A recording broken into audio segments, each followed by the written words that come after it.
Like, you go back and look at the Salah, Bobby, Mane front three. Teams were terrified of them because all of them could score and create. All of them could win you a match by themselves. Mo is the only forward we have right now who can win us the match by himself. Cody will do it intermittently, but Cody's goals, a lot of them, they're not goals he's creating himself. They're goals that are being created for him, which is obviously fine, but he doesn't have an ability to consistently create goals for himself at the highest level. He could do it in the Eredivisie easy. He was too good for that division. He's obviously a good to very good player, but compare him to Sadio. He's just not anywhere close to the same stratosphere Sadio was on. When we had that front three, Mo is an A-plus player, Sadio's an A player, and Bobby was a B-plus who was able to sometimes be an A. That's three high-level forwards. You look at PSG last night. Kvicha's an A-plus player. Dembele is an A player in A-plus form. And Barcola is a B-plus to A. Still young, still developing. Doué is the same. So they've got four of them to throw at you. And then the other forward is Ramos, who they can bring on. And he's probably like a B minus, C plus type of player. He'd fit in well with the rest of our group. Cody ranges between C and B. There's games where he's just not effective. We saw loads of them last season. This season, we've seen far more B games from him. And he's been good. But he's not an elite level player. Darwin can range anywhere from B to F.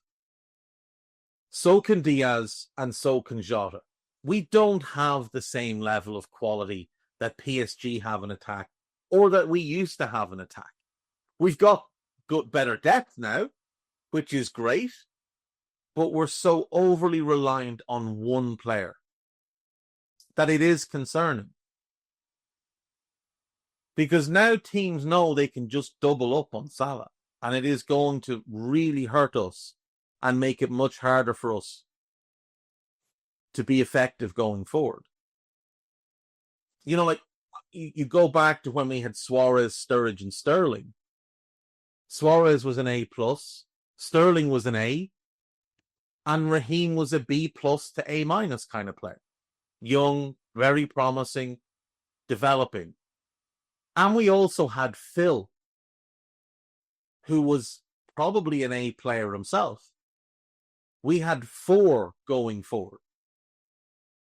So you couldn't overly load up on one player. Teams would try and take Suarez out, and Sturridge would step up. Coutinho would step up. Sterling would step up. All players who could score and create at a consistent level. And it's not just about creating goals for others, it's also just about creating your own goals. And we saw Sterling do that, dancing through defenses. Coutinho weaving his way through defenses. Sturridge, his ability was ungodly. Daniel Sturridge remains, I believe, the most talented English striker, like pure striker, probably since Owen. Kane, I don't think he's as talented as Sturridge was. Rooney wasn't a pure 9. I think you're looking at Michael Owen. And Sturridge, in terms of pure talent, probably outstrips him, probably outstrips Fowler, because he's got more passing to his game, more pace in his game. Fowler's a better finisher. Sturridge is a great finisher in his own right. Like, Daniel Sturridge was such an incredibly talented player, and when he was fit in that 13-14 season, he was incredible.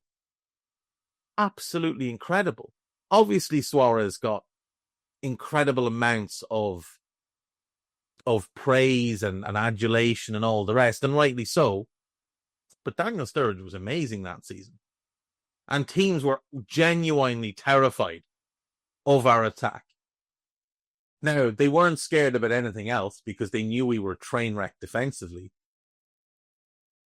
A little bit weak in midfield, but we were amazing going forward. And as long as we had the ball, we carried threat. It doesn't feel like that at the moment. It feels like the attack needs a significant overhaul this summer. We know we need a left back. We know we need a 6.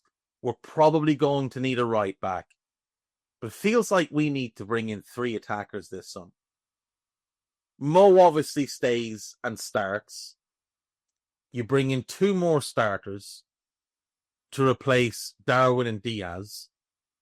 And you bring in a depth attacker to replace Diogo Jota.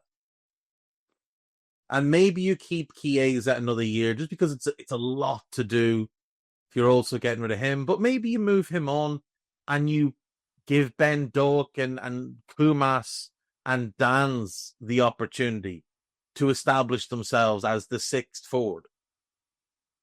Because Doak, the injuries are a bit of a concern, but he was playing really well for Borough this season. And maybe you give him that opportunity. So I think the attack is going to need a significant overhaul. I think they're going to have watched both games and realized if Salah can't carry this team, then we have problems. You know? Like, even look at the two best non-Salah chances last night. Trent hits the post and Quansah hits the post. They are the right backs. Like, we're not talking about Jota having a big chance or Darwin having a big chance. Diaz had one opportunity and he chose not to shoot. Aside from that, not so much. You do give credit where it's earned. PSG, some tremendous defending last night. A lot of great blocks thrown in. At least 2 goal-saving blocks. One from Mendes, or was it Pacho? The one from Salah. And the other from Kavicha, also from Salah. But, you know, we had the chances to win that game last night. We really did. But they weren't coming from our forward players. The other thing we need to do this summer is hire a set-piece coach. We absolutely need to hire a set-piece coach this summer. And ideally, somebody we sign is also a great corner kick taker. Alexis is good. The rest, not so much. So yeah, we're out. It is what it is. We've got a cup available to us on Sunday.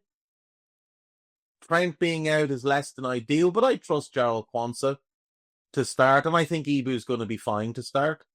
Alright, the Reds, it's Jack here, and that was a clip from one of Anfield Index's audio podcasts. If you have enjoyed the video, make sure you do like, share, and subscribe to keep up to date on all things LFC. We record around 100 audio podcasts every month, with our shows featuring match-going fans, top journalists, professional analysts, and even Liverpool legends along the way. With the great Dane himself, Jan Molby, joining us every single week. If you want to listen to all our podcasts for free, head over to anfieldindex.com/podcasts. Our audio shows are available wherever you get your podcasts. Just search Anfield Index.